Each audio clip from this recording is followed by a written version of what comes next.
There came a day in this land of plenty when the wolf pack split in half and went in different directions.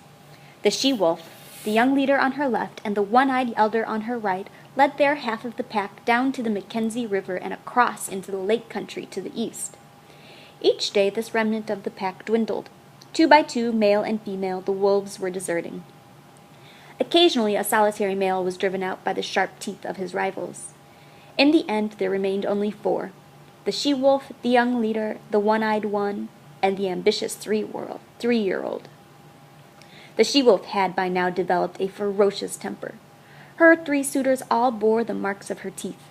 Yet they never replied in kind, never defended themselves against her.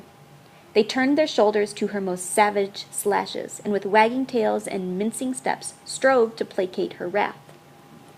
But if they were all mildness toward her, they were all fierceness toward one another.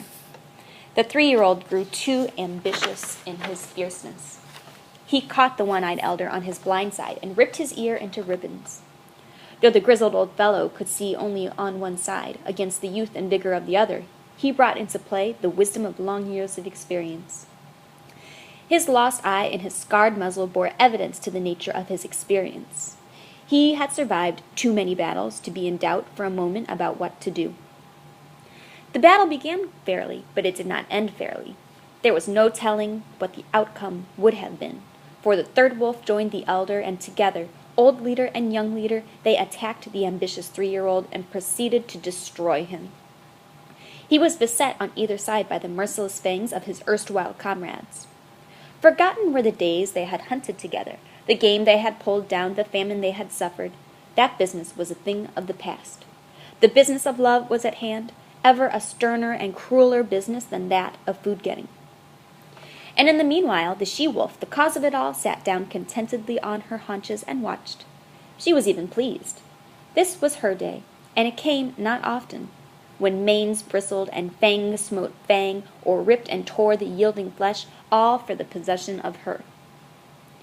And in the business of love, the 3-year-old, who had made this his first adventure upon it, yielded up his life.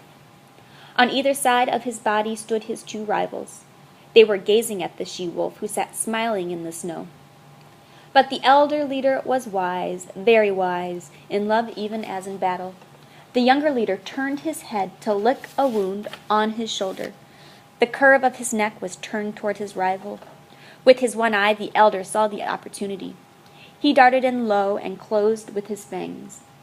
It was a long, ripping slash, and deep as well. His teeth, in passing, burst the wall of the great vein of the throat. Then he leaped clear. The young leader snarled terribly, but his snarl broke midmost into a tickling cough.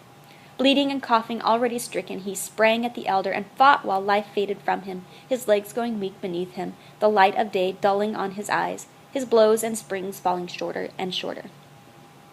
And all the while the she-wolf sat on her haunches and smiled. She was made glad in vague ways by the battle, for this was the mating of the wild, the tragedy of the natural world that was tragedy only to those that died. To those that survived, it was not tragedy, but realization and achievement.